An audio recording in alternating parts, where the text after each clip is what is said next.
অনেক লোক গুলিয়ে ফেলেন কি heart attack, heart failure, cardiac arrest তিনটা একই জিনিস। আপনি যত এখন খাচ্ছেন ওর হাফ খেতে শুরু করুন, আর যত কাজ করছেন ওর দুগুণ কাজ করতে শুরু করুন, দেখুন আপনার হার্ট ঠিক থাকবে। This is the best way to keep your heart healthy. If this gaseous feeling is not relieving after antacids, this can also be cardiac pain. নমস্কার, দ্য ওয়াল গুড হেলথে আপনাদের স্বাগত। উৎসবের মরশুম, একের পর এক পুজো, এসবের মধ্যে শরীরের খেয়াল নিশ্চয়ই রেখেছেন আপনারা। আজকে এসে গেছি সেই সংক্রান্তে আরও একটা নতুন এপিসোড নিয়ে। প্রথমে আপনাদের ধন্যবাদ জানাই আপনাদের রেসপন্সের জন্য। কমেন্ট বক্স হোক, ইনবক্স হোক, আপনাদের এত প্রশ্ন পাচ্ছি, ইনভলভমেন্ট পাচ্ছি। দ্য ওয়াল গুড হেলথের যাত্রা কিন্তু আরও সুন্দর হচ্ছে। আজকের এপিসোড হার্ট নিয়ে। হার্টের কি না নির্দিষ্ট কোনো বিষয় নয়, আপনারা যে প্রশ্ন আমাদের বারবার করছেন এবং সেই সঙ্গে আমরা সার্ভে করেছি, গুগল সার্চে সবচেয়ে বেশি মানুষ হার্ট সংক্রান্ত কোন প্রশ্ন খুঁজছেন, অর্থাৎ সাধারণ মানুষের প্রশ্ন কি কি, এই নিয়েই আলোচনায় আজকে আমরা এসেছি মেডিকেল সুপার স্পেশালিটি হসপিটালে এবং আমাদের সঙ্গে রয়েছেন director of cath lab doctor Dilip Kumar. নমস্কার স্যার, আশা করি ভালো আছেন। স্যার, আমরা আজকে কমন প্রশ্নগুলো নিয়ে কথা বলবো। প্রথমেই আপনার কাছে জানতে চাইবো, আমাদের আশপাশের মানুষ বলছেন হার্ট অ্যাটাক হয়েছে, কেউ বলছেন কার্ডিয়াক অ্যারেস্ট হয়েছে, আবার কেউ বলছেন যে উনি হার্ট ফেলিওরে ভুগছেন। তো এই cardiac arrest, heart attack, heart failure, এইগুলোর মধ্যে তফাৎটা কি, মানে কখন কোনটাকে বলবো? এটা খুবই গুরুত্বপূর্ণ কোয়েশ্চেন আপনি জিজ্ঞাসা করলেন।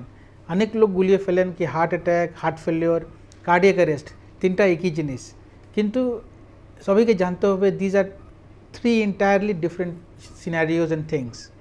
Cardiac arrest is a emergency situation, যেখানে পেশেন্ট আমরা বলি loss of circulation, cardiac arrest বলি আমরা। হার্ট ফিব্রিলেট করে যায়, তো হার্ট ব্লক হয়ে যায়, হার্ট স্টপ হয়ে যায়, and in cardiac arrest situation the patient just drops down, he will fall, he will lose his consciousness, and if যদি আমরা সিপিআর স্টার্ট না করি বাইস্ট্যান্ডার দিয়ে, অথবা হসপিটাল যদি পেশেন্ট থাকে শক দিতে পারি আমরা, অথবা ব্রেডিকার্ডিয়া হলে টেম্পোরারি পেসমেকার লাগাই। So this is a cardiac arrest situation, that is entirely emergency situation. Second হচ্ছে হার্ট অ্যাটাক, যে আমরা সবাই বলি হার্ট অ্যাটাক হয়ে গেছে। Heart attack is a situation যেখানে আমরা রক্তনালী all of a sudden 30-40% block থেকে 100% ব্লক হয়ে যায়, and then you have only 12 hours to 24 hours time. If you open within that time, 12 hours time, then artery, the heart damage come hobe. And there is a golden hour concept during heart attack, it is not during cardiac arrest, because cardiac arrest to 3-4 minute madhe hi sob shesh hoye jete pare. So cardiac heart attack madhe there is a golden hour concept, within 1 hour apnake hospital পৌঁছাতেই হবে, and then thrombolysis angioplasty করলে patient বেঁচে যাবে। Third আপনি জিজ্ঞাসা করলেন heart failure, that is a very broad entity. If someone is diabetic, hypertensive, he is in heart failure. People will say, "Are amra heart failure ache, amra to kichu symptom nei." But that is a heart failure because this is a continuum. Amra ajke nei ei risk factor jodi control na hoy, apni stage B te chole jaben. So and then there is a stage B heart failure, যেখানে heart function কমে যায়, stage C symptomatic ho jay, stage D jodi khub বেশি ভাবে treatment, after treatment also are not responding. So heart failure is a broad entity, jeta stage by stage badhe. Heart attack is a situation when there is a sudden occlusion of heart, raktanali, what you call artery, coronary artery. And third is cardiac arrest, which is if patient will die if the patient is not self reverted, or patient is not being reverted to sinus rhythm or to normal rhythm by shock or by other measures. তো cardiac অ্যারেস্টে খুব time তো পাওয়া যাচ্ছে না, কিছু করা যাবে না, আর হার্ট ফেলিওর অনেক বড় ব্যাপার। এদের মাঝখানে যে হার্ট অ্যাটাক, এইটা আমরা সবচেয়ে বেশি শুনি, হার্ট অ্যাটাক হয়েছে। তো এই হার্ট অ্যাটাক যে এত বেশি হচ্ছে, এটার পেছনে রিস্ক ফ্যাক্টরগুলো কি কি থেকে যাচ্ছে বলে আপনার মনে হয়? দেখুন, heart attack basically atherosclerosis starts at 10 years of human life. যদি আমরা 10 বছরে থাকি তখন থেকে অ্যাথেরোস্ক্লেরোসিস মানে কোলেস্টেরল ডিপোজিশন ইন রক্তনালী, আর্টেরিয়াল সিস্টেম স্টার্টস। তো ওদের রক্তনালীতে এই যে কোলেস্টেরল জমা হচ্ছে ধীরে ধীরে ধীরে করে 10%, 20%, 30% হচ্ছে, কোনো সময় 30% ব্লকেজ আছে, all of a sudden plaque rupture হয়ে ওখানে থ্রম্বাস হয়ে যায়, অ্যান্ড উইদিন মিনিটস 100% বন্ধ হয়ে যায়, এটাই হার্ট অ্যাটাক হয়। So all the risk factors for heart attack is known to all of us, but I will like to again একবার ফির আমরা বলতে চাই, আমরা একটুখানি যদি পয়েন্ট করে diabetic patient, diabetes is a very strong risk factor, then hypertension, and then smoking. So if someone is smoking, is a nicotine, or not only smoker, if a nicotine in form of আপনি সুরতি খাচ্ছে অথবা tobacco নিচ্ছে, that is also a risk factor. So nicotine, smoking, তার ছাড়া obesity, sedentary lifestyle, and one thing is very important, যেখানে family history থাকে, যার আপনার মা বাবার even 50 years 55 years heart attack হয়ে গেছে, so this is a very very ominous sign, bad history where chances of your heart attack is very high. কিন্তু অনেক সময় দেখছি হিস্ট্রি না থাকা সত্ত্বেও ইয়াং জেনারেশনের মধ্যে থেকে অনেকে ইভেন বিলো 30 তাদের out of blue heart attack হয়ে যাচ্ছে এবং এই সংখ্যাটা প্রচুর বাড়ছে, স্পেশালি কোভিড পরবর্তী সময়ে বেশি শুনতে পাচ্ছি। রাইট, আপনি একদম ঠিক অবজারভেশন বলেছেন। কোভিড ওয়াজ এ প্রোকোগুলেন্ট স্টেজ, তো কোভিড হলেই থ্রম্বোসিস হওয়ার চান্স খুব বেশি হয়ে যায়, ভেনাস আর্টেরিয়াল। আমরা অনেকগুলো হার্ট অ্যাটাক পেশেন্ট দেখলাম ওই সময়। তো কিন্তু যদি পেশেন্ট আসে, the treatment remains the same, তো দেখুন ডিফারেন্স হয় না। আচ্ছা, আপনি যদি একটুখানি বুঝিয়ে বলেন যে হার্ট অ্যাটাক যদি কারো হয় সে বুঝবে কি করে, বেসিক সিমটম কী কী? কারণ বুকে ব্যথা হয় অনেক সময় এবং আমরা হার্ট অ্যাটাকের ব্যথা চিনতে ভুল করে ভাবি গ্যাস হয়েছে বা গ্যাস অম্বল হলে ভয় পেয়ে যায় হার্ট অ্যাটাক হলো কিনা। তো আপনি যদি আমাদের দর্শক বন্ধুদের একটুখানি পরিষ্কার করে বলে দেন যে ঠিক কী কী সিমটম দেখলে তিনি সতর্ক হবেন যে হার্ট অ্যাটাক হয়েছে। না, এটা এটা এটা খুবই ইম্পর্টেন্ট, সবাই লোকে জানা উচিত। অনেক পেশেন্ট আসেন আমার, they come to us after spoiling their golden hour, spoiling 24 hours, and then they land up to us after 24-48 hours যখন হার্ট ড্যামেজ হয়ে যায়।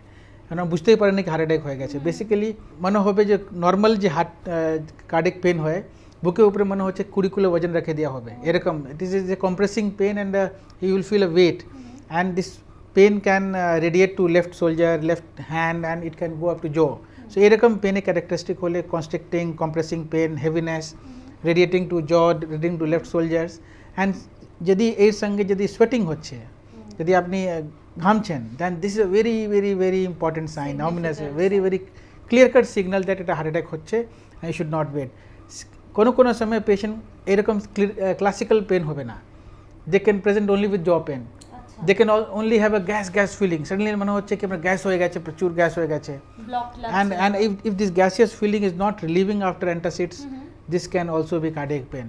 So if these kind of pain happens, আপনি অত দেরি করবেন না, যত তাড়াতাড়ি সম্ভব আপনি হসপিটালে আসবেন। যদি কারো হার্ট অ্যাটাক হয় তাহলে এমার্জেন্সি সিচুয়েশনে ঠিক কী করতে হবে? মানে হাসপাতালে তো যেতেই হবে, কিন্তু হাসপাতালে যেতেও তো একটু হলেও সময় লাগে, সেই সময়টুকুতে কি কোনো মানে সেই মুহূর্তে সাপোর্ট দেওয়ার সুযোগ রয়েছে? এটা খুবই important. The time which is there after heart attack, every single second should be utilised. And first of all, once you recognise কি আপনার এই যে ব্যথা হচ্ছে, এটা ওই ভ্যারাইটি ব্যথা হচ্ছে যে আমি জাস্ট এক্সপ্লেন করলাম, then you should be first raising flag and alarm. আপনার বাড়ির লোকে বলতে হবে কি আমার চেপে থাকতে হবে না, রাত্রিবেলা ঘুমাচ্ছেন না, লোকজন ডিস্টার্ব হবে, please don't do like this, just raise your alarm, tell everyone that you are having this discomfort, call the nearby hospital, ambulance আনতে বলুন, and if you have a Sorbitrate in your home, take a 5 mg sorbitrate sublingually, or you can take it like with water also, and wait if it is relieving, okay, and also you can take antacid, and sometimes if you have a atorvastatin or rosuvastatin or aspirin kind of thing, you can also take. So these 3-4 drugs you take, and even if you get relief, don't wait, and don't say that I will not go, I will go tomorrow. Please go and have checkup, just get an ECG done. মানে ব্যথা কমে গেল কাল সকাল অবধি অপেক্ষা করি, এটা কিন্তু করা যাবে না, গোল্ডেন আওয়ার নষ্ট হয়ে যাবে। So time is basically muscle here. If you are losing time, heart এর muscle গুলো ক্ষতি হয়ে যাচ্ছে, and then after 12 hours if you operate and you do angioplasty, এই যে হার্ট ফাংশন যে 60% থাকে ওটা কমিয়ে 30-35% হয়ে যায়। পর এটার কনসিকুয়েন্স পরে বুঝতে পারি আমরা, যখন পেশেন্টের হার্ট ফেলিয়ার হচ্ছে 4-6 মাস পরে, 1 বছর পরে পেশেন্ট হাঁটতে পারছে না, শ্বাসকষ্ট হচ্ছে, although he is rescued and salvaged, কিন্তু পেশেন্টের হার্ট ফেলিয়ার সিমটমসগুলো চলে আসবে, হার্ট ড্যামেজ হয়ে যায়। তো that is why it is important, even if you are getting relief, don't wait. যদি কারো হার্ট অ্যাটাক হয়, তিনি সুস্থ হয়ে বাড়িতে আসেন চিকিৎসার পরে, অর্থাৎ বাড়িতে যদি কোনো হার্ট অ্যাটাক পেশেন্ট থাকে, তার যত্নটা কীরকম হবে? বাড়ির লোকজন কিভাবে তার টেক কেয়ার করবেন? স্যার, নম্বর 1, পেশেন্টকে ফিল করাতে হবে কি he is out of danger now, if he is being given proper treatment. If every time if say that আপনি হার্টে অসুখ আছে, আপনার এটা করতে হবে, ওটা করতে হবে, then this depression and this mental agony can be an additional risk factor for future heart attacks. So first of all, he should be relaxed, he should be made easy, okay, কেউ আপনি ভালো আছেন, আপনি ভালো হয়ে গেছেন, চিকিৎসা হয়ে গেছে, and then comes your role.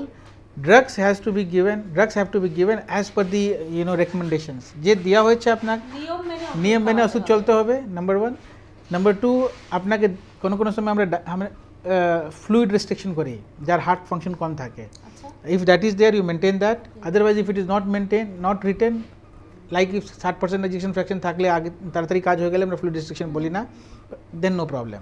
And third হচ্ছে আপনাকে ডায়েট চার্ট একটু পাওয়া যায় হসপিটাল দিয়ে, every hospital after heart attack, after angioplasty give you a diet chart, please maintain that diet chart. এই তিনখানা জিনিস হলো drugs, diet, fluid and then coming to exercise. আপনাকে বুঝতে হবে না কি আপনার হার্ট অ্যাটাক হয়ে গেছে, অ্যাঞ্জিওপ্লাস্টি হয়ে গেছে তো আমাকে বসেই থাকতে হবে, রেস্টফুল থাকতে হবে, কাজ করতে হবে না, that is just reverse what you have to do. You have to do exercise so that your heart still further recovers, okay, and that is a supervised cardiac rehabilitation. এটা আগে কিছু সময় 1 মাস 2 মাস সুপারভাইজড থাকা উচিত, আপনি হসপিটালে গিয়ে রিহ্যাব প্রোগ্রামে জয়েন করতে পারেন, অথবা slowly you can increase and after 2 months you can have a normal life activities. তাহলে কেউ যদি হার্ট সুস্থ রাখতে চান, নিয়মিত চেকআপে রাখতে চান, তাহলে ঠিক কতদিন ছাড়া ছাড়া এই চেকআপটা করলে ভালো হয়? এবং সেটা মানে সকলের ক্ষেত্রে মনে হয় এক হবে না, কারা কোন বয়সে তাহলে এই চেকআপটা করবেন? যার ফ্যামিলি হিস্ট্রি আছে হার্টের প্রবলেমে, যার ডায়াবেটিস আছে, যার হাইপারটেনশন হয়ে গেছে, স্মোকার আছে, these people can start as early as 30 years. And then every 2 years maybe I can tell, initially to start with like 40 years you are starting, every 2 years you can do, and that includes your ECG, maybe an echo and lipid profile, and then general HbA1c and general blood test. Treadmill যদি করতে পারে patient treadmill, এই টেস্টগুলো every 2-3 years repeat করলে that would be a good interval. It is not mandatory to go annual checkup, okay. So 2 yearly checkup is good enough for all of us. আচ্ছা ডাক্তারবাবু, আপনি বলছিলেন যে হার্ট অ্যাটাকের patient যদি সুস্থ হয়ে যান তারপরে তিনি স্বাভাবিক জীবনে ফিরবেন এবং এক্সারসাইজও যাতে নিয়মিত করেন, কিন্তু অনেক সময় আমরা বুঝতে পারি না যে হার্ট অ্যাটাকের পেশেন্টের কি ড্রাইভিং করা উচিত, তাকে কি ড্রাইভিং, সে কখনো আর ড্রাইভিং করতে পারবে বা সুইমিং করতে পারবে, বা এই ধরনের যে অ্যাক্টিভিটি সেইগুলোর মধ্যে কি কোনো নিষেধাজ্ঞা বসে হার্ট অ্যাটাক হলে? We allow driving after 1 month if the patient heart function is normal and he doesn't have any symptom. যদি ওনার দেখা যায় কি না হার্ট ফাংশন মোটামুটি ঠিক আছে, কোনো একটোপিক নেই, কোনো ভিপিসি নেই, পেশেন্ট সিমটোম্যাটিক নেই, and then we allow him a normal life, driving, swimming, everything.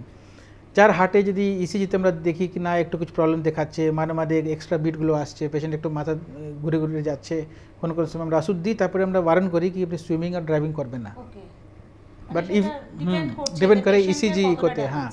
But these are only 5% situation. 95% patient যেমন angioplasty করার পরে we allow them all activities.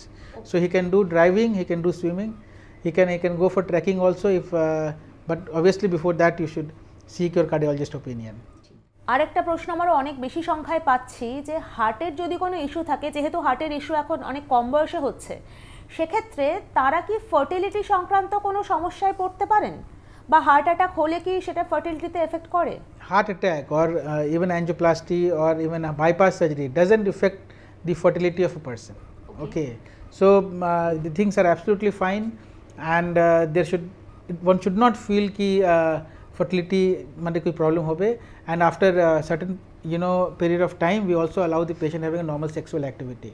So nothing to bother, you have to worry, and you have to seek your cardiologist consultation and get proper idea about that. সব শেষে জিজ্ঞেস করব যে আপনি যদি আমাদের দর্শক বন্ধুদের কিছু টিপস দেন যে তারা তাদের হার্টকে সুস্থ এবং আনন্দে রাখার জন্য কি কি ফলো করতে পারে, কি কি চাবিকাঠি তাদের হাতে রয়েছে। আমি সির্ফ দুটো পয়েন্ট বলবো, আপনি যত এখন খাচ্ছেন ওর হাফ খেতে শুরু করুন, আর যত কাজ করছেন ওর দুগুণ কাজ করতে শুরু করুন, দেখুন আপনার হার্ট ঠিক থাকবে. This is the best way to keep your heart healthy. Eat half of what you are eating now and do and work twice what you are working now. So this will keep your heart healthy and and you as well. ডাক্তারবাবু খুব সহজ করে বললেন, খাওয়া অর্ধেক করা আর কাজ দ্বিগুণ করা, অর্থাৎ ডায়েটে কিন্তু খুব বেশি করে নজর দিতে হবে, বেশি খাওয়া যাবে না। জানি এখন উৎসবের মরশুম এবং সবসময় লাগাম রাখা সম্ভব হচ্ছে না, কিন্তু এই সময়টা পেরিয়ে গেলে যদি আবার মডিফাইড লাইফস্টাইলে ফেরা যায় এবং দ্বিগুণ কাজ করা বলতে নিশ্চয়ই বোঝাচ্ছেন যে কায়িক পরিশ্রম আরও বেশি করা, আরও ফিজিক্যাল অ্যাক্টিভিটি বাড়ানো, অর্থাৎ আমাদের এক্সারসাইজ করতে হবে আরও বেশি করে, বা আরও দৈনন্দিন জীবনে যা কাজকর্ম সেখানে পরিশ্রমটা বাড়াতে হবে।